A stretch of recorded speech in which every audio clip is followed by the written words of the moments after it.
Yan ang pares. Masarap pero murang pagkain.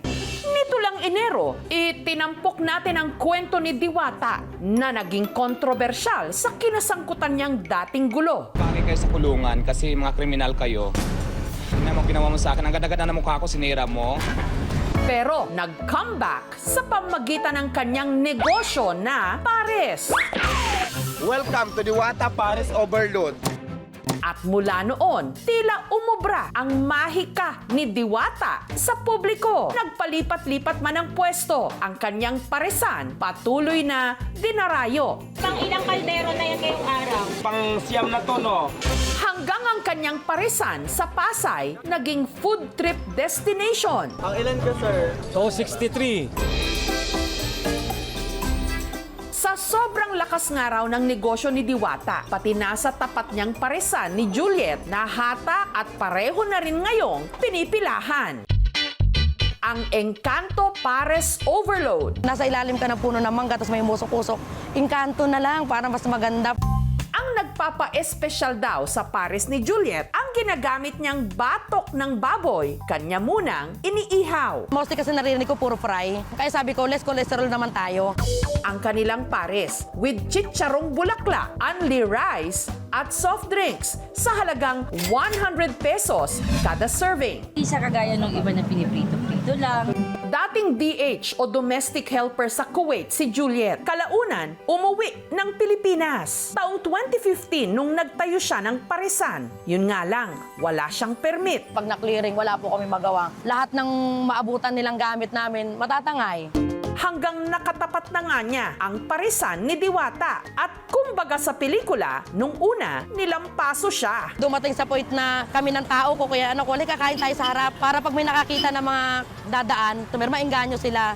Pero dahil box office hit ang paresan ni Diwata, may ibang nainip na sa pila. Ang katwiran ng mga tumatawid sa akin, sa sobrang haba ng pila, hindi na makapaghintay. Kung ano yung mapupunta sa akin sa dulo ng pila niya, accept ko. Hanggang isang araw, may food vlogger na naligaw sa pwesto ni Juliet. Sabihin man po nila, nakakompetensya daw kami ni Diwata. Okay, walang problema sa amin. Basta ang sa akin po, hindi ka kompetensya, ang tawag ko po doon. After namin kumain kay Diwata, nakita po kasi namin na walang kumakain. So yun, tumalong po kami dun sa aisle. Pagtanong namin, same price, 100 pesos. At laking gulat niya nung ang kanyang paresan na dati dinadaan-daanan lang, dinudumog na rin ngayon ng tao. Uy, ang dami na kumakain. Oh, nakakatuwa. Hindi ko na-expect na magbo-boom yung tindahan ko. Mula sa 6,000 pesos nilang kita kada gabi, ngayon, sa 12 oras nilang pagtitinda, kumikita na sila ng hanggang 100,000 pesos. Sinisika po na po talaga mag-ipon ngayon dahil naranasan ko na nga po yung mag-0-0. Hindi ko na magagawang iwanan yung mga anak ko para na mag-abroad ulit ako. Ang paresan namang ito sa Quezon City, araw man o gabi, blockbuster.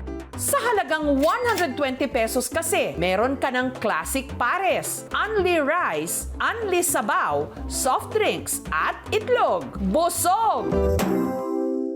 At sa mga nakakaluwag-luwag sa budget, must try din daw ang kanilang pares na hindi tinipid sa sahog. May braised beef, bone marrow, chicharong bulaklak, bagnet, only rice at sabaw, panula at itlog. For 250 pesos, hanggang 3 tao na ang mabubusog sa kanilang pares overload. Negosyo ito ng magbayaw na Keith at Jude. Mahilig kami kumain ng pares. Gabi-gabi po, nagpapares kami. Dumadayo po kami. Saan po may mga trending. Kada araw, mahigit 1,000 tao raw ang dumarayo sa kanila. Kaya binabalikan kasi nga mura. Pero kung tahimik ang pila sa labas dahil gutom na ang mga naghihintay, sa kanilang kusina parang may gyera kung saan non-stop na iniluluto ang nasa 800 kilos hanggang 1 toneladang karne. Si Keith, dating kusinero sa Italy, kung saan din siya nag-aral ng culinary. Si Jude naman, mekaniko. Dito ka, tabi ka kay Pogi. Kaya nitong nakaraang taon, nagdesisyon silang mag-food cart. Naging illegal vendor. Pagkadating po namin sa pwestuhan po namin, may mga nakaabang na pong magpapaalis sa amin. Hanggang naisipan na nila Keith at Jude na magkaroon ng sariling pwesto. Nung may isang vlogger po na nakapag-vlog dun sa amin, Harap. Itong sabaw yung bagay na bagay pag medyo may hangover ka. hindi namin kinaya yung dami ng tao. As a food vlogger po, ang main goal po talaga namin is tumulong po na ma-promote po yung mga business na mahihina po talaga.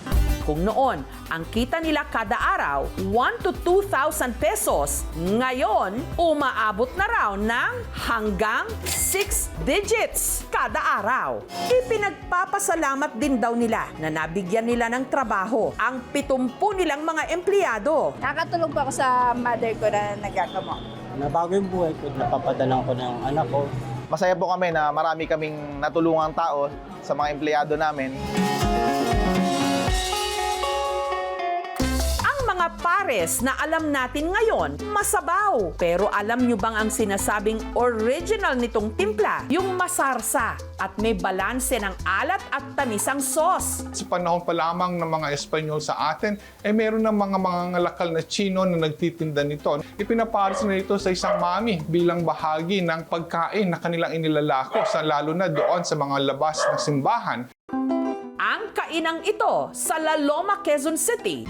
Negosyo ng mag-asawang Lolita at Roger Chu. Siopaw, roasted chicken at beef mami raw talaga ang kanilang mga produkto noon. Pero dahil madalas daw i-request ng kanilang customer na ternuhan ng beef mami ng kanin, tinawag itong pares. Nag-start siya dito sa mismong pwestong to, pero maliit lang siya. So mga 6-seater lang siya.